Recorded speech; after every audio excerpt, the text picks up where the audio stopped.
911 emergency, what are you reporting?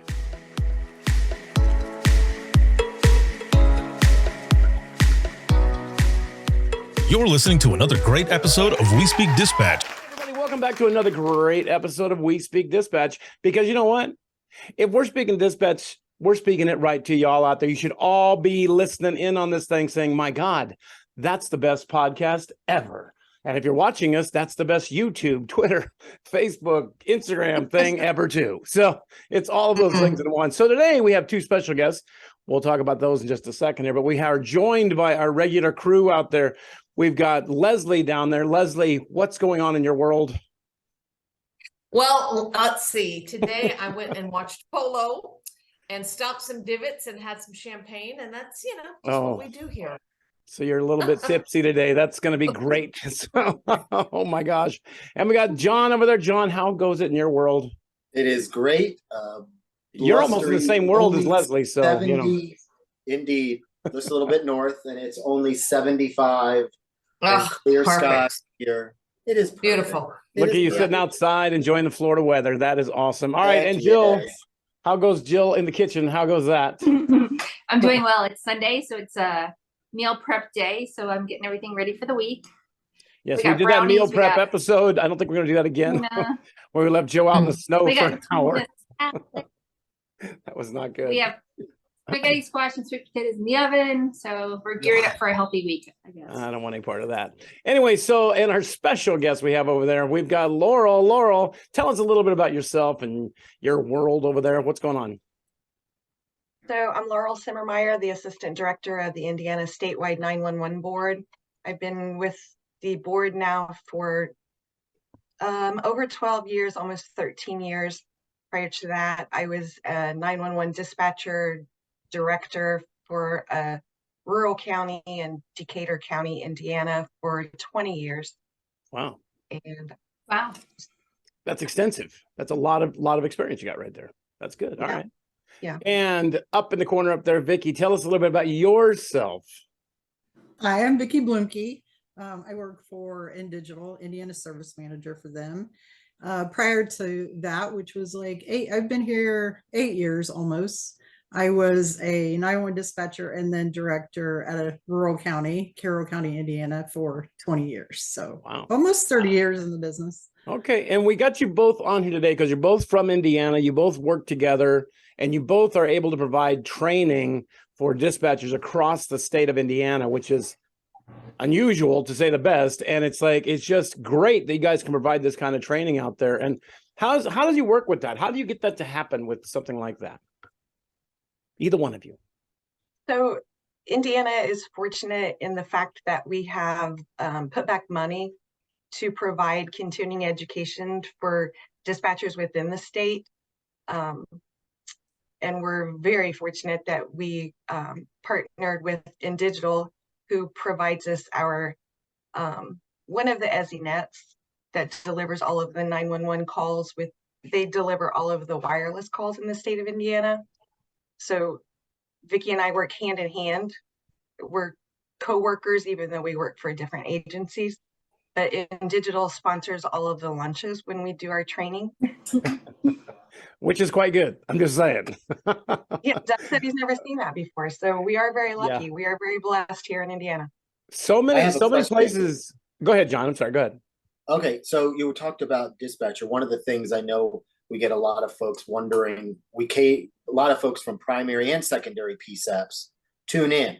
So is the dispatchers from both sides allowed to attend the training, or is it only primary PSAP individuals? No, any dispatcher within the state.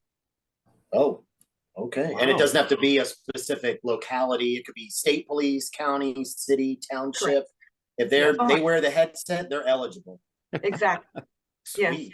Wow, that's fortunate because a lot of states sometimes cater just to primary PSAPs. Right. And secondary are allowed, but it's a little bit more paperwork.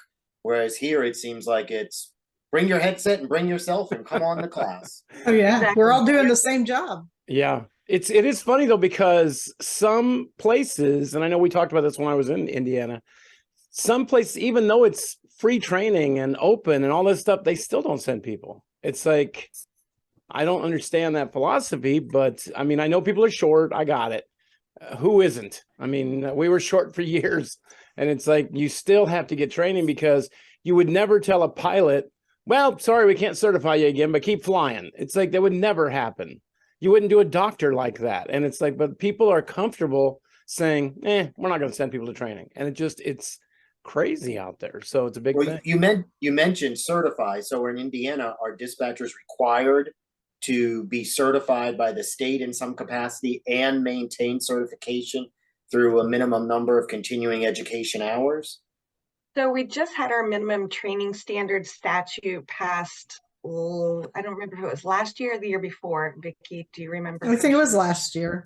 Yeah, so by the end of this year, they have to be minimally trained per the statute. And then after that, they have to have 24 hours of continuing education each year. But as far as being certified, that is not a requirement.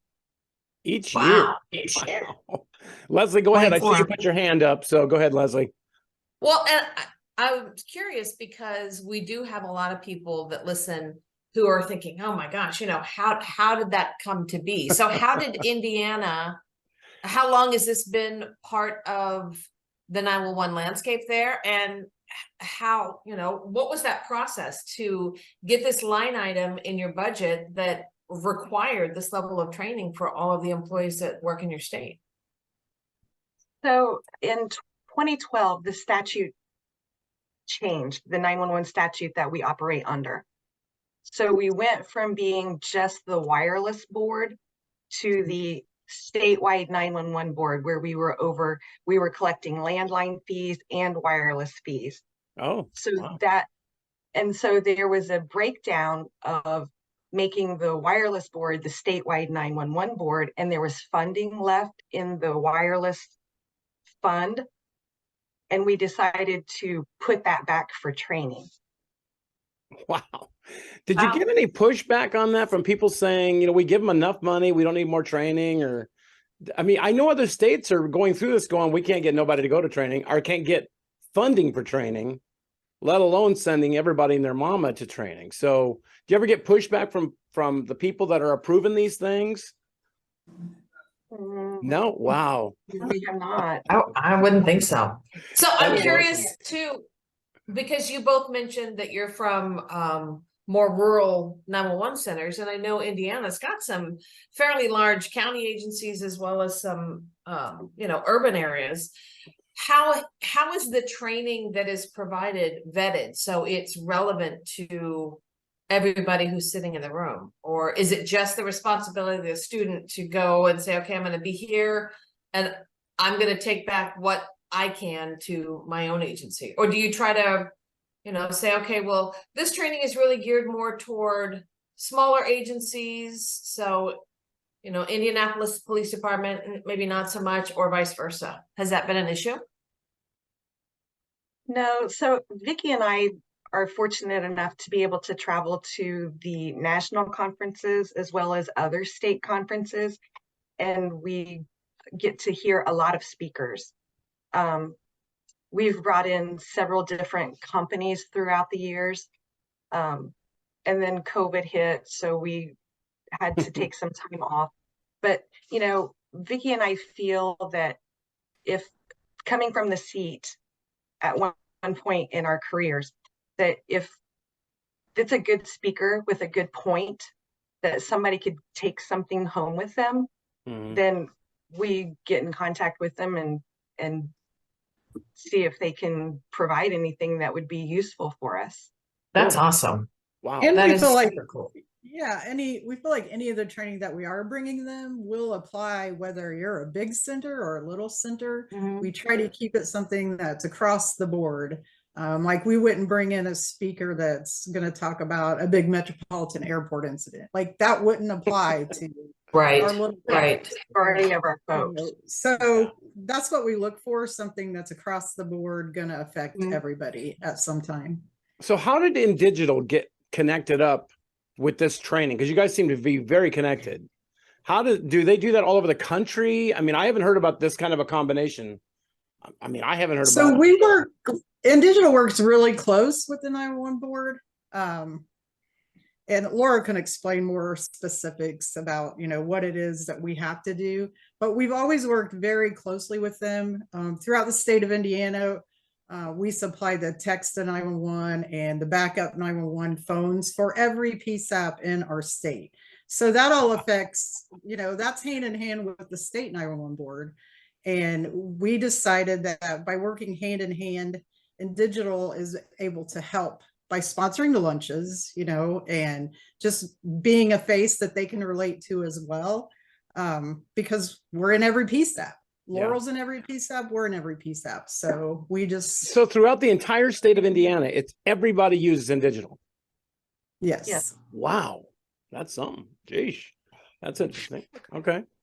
Yes. So INdigital provides the net. We have a dual ESI net, and INdigital, prior to the dual ESI net, INdigital was the sole ESI net. Mhm. So Wow.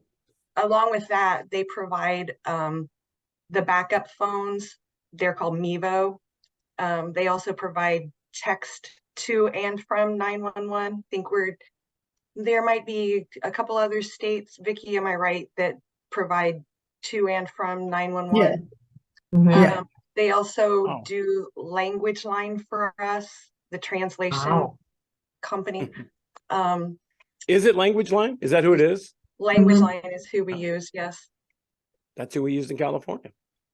So, when you say EZNet, because I know there are some people, we've been talking about next generation 911 now for the last 15 years. Right. And I think there's still maybe a disconnect. So, just a real quick, easy, can you tell us what is the EZNet? And for those states that they hear it talked about at meetings, how is it going to benefit them, or how does it benefit the 911 process in the state of Indiana?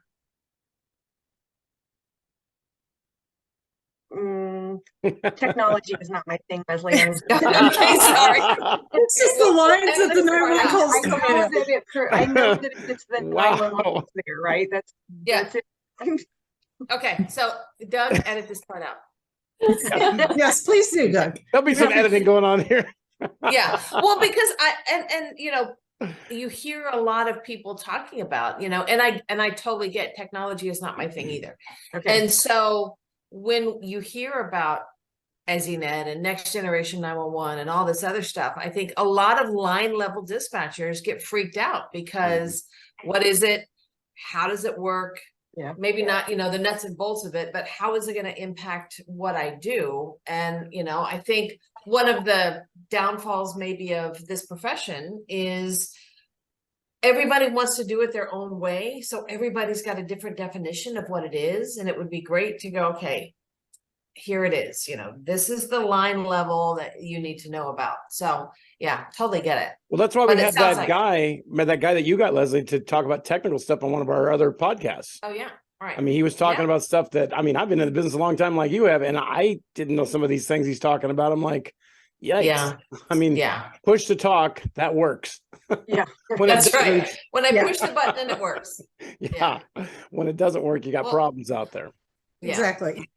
Well, and I know that Nina and APCO too, probably are working with the government. They've got government advisory boards and things like that, talking about bringing EZNet to be the standard across the country so that everybody will have that. But we know, we're talking about Indiana and training, that y'all are light years ahead of, I won't mention another state, but some other states where, they don't even have any minimum requirements. Yeah. And we all know just how quickly this job evolves, even just within 6 months to a year. Oh, yeah. So that's pretty amazing. Well, I know when I'm traveling around the country, I'll mention that, like, oh, hey, it was just in Indiana and they do the whole state training thing. And people are like, how do they do that? I'm like, call Vicky and Laurel and ask them. I don't know.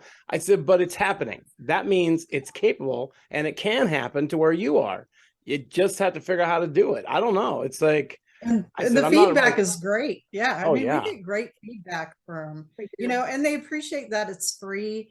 And, we schedule 3 sessions per year. Doug, you were there. Yeah. We do the north, the central, and the south so that it's access for everybody to be able to get there. We do the same class 3 days in a row. So day 1, 2, and 3, you can send different people if you live in that area. So we try really hard to make it easy for them to send. And people. we did the last class was a late class, so we could do it in the afternoon. Yeah. So the people that work graveyard don't have to sit there and struggle through the morning going, where the hell am I? So it's nice to have that kind of a thing out there. And the food, I mean, I've been to a lot of conferences where they will provide lunch, they say, and it's like some kind of weird thing, and you're like, oh God, what's this? I mean, I don't do Subway. Yeah, you guys were full on. I'm like, okay, so we're gonna make everybody sleepy. So here we go. Eat up. You know, one thing I wanted to touch on before we get out of here is, Laurel, during our classes, one of my things I talk about a lot of is mentorships. How important it is to either be a mentor or have a mentor and kind of know the power of those darn things out there. And it's like, I know that you guys have some sort of program in place to help people if they want a mentor. Tell us a little bit about that. So we have directors in the state of Indiana who are seasoned and have a lot of experience, a lot of knowledge. Seasoned, okay. But we also have a lot of directors who are new and very green and don't know a lot about how to be a director. Yeah. And so we reached out to the seasoned directors and asked them if they would be interested in mentoring any of the newer dispatchers or the directors. And we have a list of people who have offered their services, you know, for anybody who would like assistance. I think Just that's totally guidance. cool. Wow. I mean, it's just, to me, it's like a, go ahead, Jill. I'm sorry. I know. I love the idea. I think so often you get people who promote into positions and don't know what they're doing. And you've got people who don't want to help them. And now you actually have a lifeline that can say, here's what you do. Here's how to do it.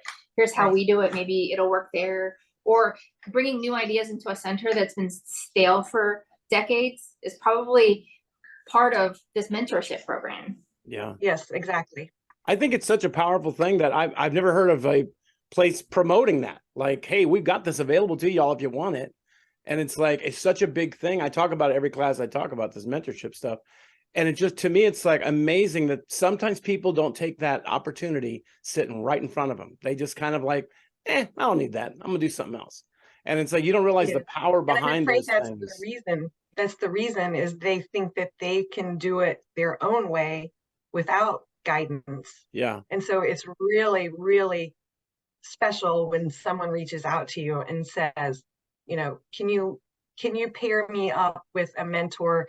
And we always try to pair them up with someone in the same size of the agency so that they kind of get a taste of what they're getting into or how to fix something they've already gotten into, and they could fix it themselves.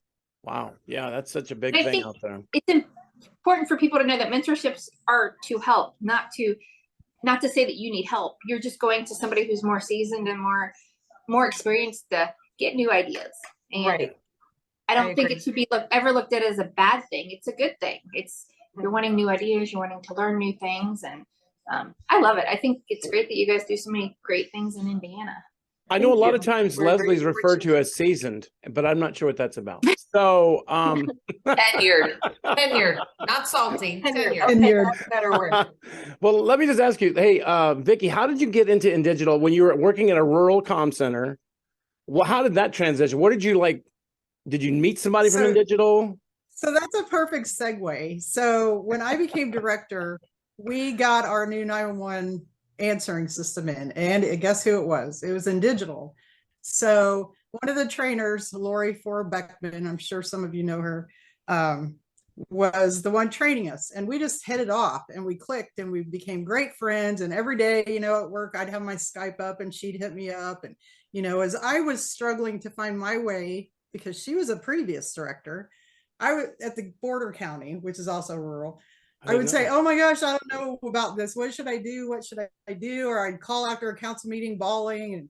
And so she was my mentor for many years.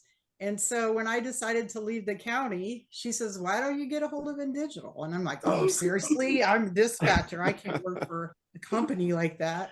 And so I did, and a week later I was one of their employees, and I've loved it ever since. That's so cool. And Leslie just put this thing down here. I did not know that the in digital means Indiana. Well, how Correct. is that? I mean, It's capitalized. You That's are the right. person. You know but that. it's all over the place, only right? found I mean, this it's not in just in last Indiana. year. Yeah. It's all over the place. Wow. Alabama is another really, really big INdigital state. Is it Mhm. Al Digital then down there? Is No, it? it's INdigital. Oh yeah, Florida is growing by leaps and bounds. We've got East Yep. Coast.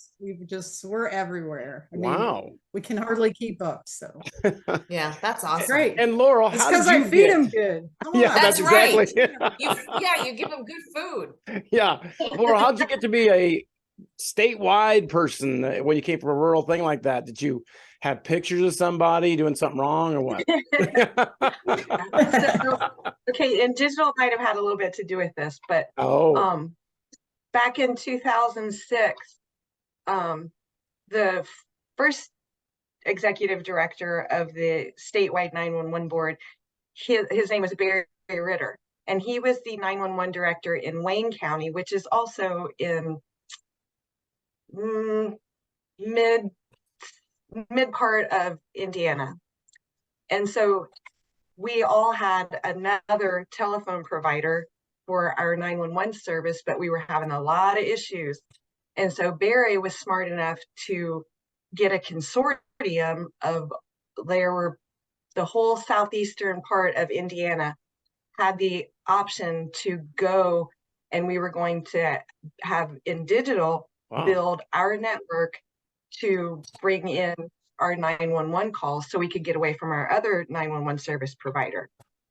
Well, in getting to work with Barry on this project, we got to be really good friends, and he knew that I had an accounting degree and I just wasn't happy doing that, but I was smart enough to do it.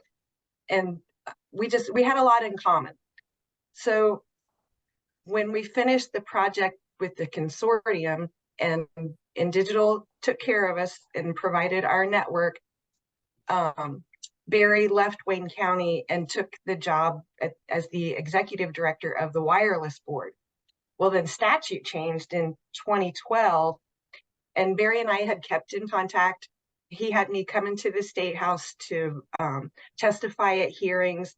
This was when we were getting ready to raise the fee, and knowing that if the statute was passed, that we would become the statewide 911 board, and Barry was a one-man office.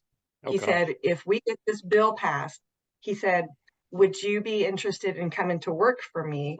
Because you have an accounting degree, we will be collecting all of this money from all of these telephone providers every year. You have 911 service, that you're knowledgeable and everything. And so we were in the state house the last night of legislation. It got to be 11 o'clock at night, and we're still back and forth with all the stakeholders getting this statute to pass. And I said to Barry, if this bill passes or not, I still have to be at work at 6 o'clock in the morning. He said, you just go, I will call you and let you know how this turns out. I got home and I had just gotten ready for bed, and he called me and he said, it passed. He said, get ready to come to work. And I was like, oh, thank goodness. Yeah. Wow. So And then you that's quit your other what I'm place talking and said, I'm out of here. That's awesome. That's so awesome. Wow. That's totally cool. Wow. Wow, that's neat. It's nice to hear how people kind of make these transitions, because a lot of people say, oh, I can't ever do anything like that. Well, hell yes, you can. I mean, look at Laurel got Oh, a degree yeah. in accounting, which really helps in dispatch. Yeah. Yeah. I'm like, I guess was much that's- happier in dispatch. Yeah, I was going to say, I don't think I'd want to be an accountant, but there you go. Anyway, well, we definitely appreciate you two joining us today to talk a little bit about what you guys do and how Indiana is rocking the house, getting all this training out there for dispatchers, which is so good. And we learned a little lesson from Leslie that the IN and INdigital is Indiana. That's so cool. I did not know that. Hey, that's But I'll be neat. quizzing people on it, so I will. So that's a good thing. So we definitely appreciate you guys coming by and doing this kind of stuff. If you want to be a guest like they are, please let us know. Send us an email email, direct message, whatever, and we'll put you in one of these boxes down here.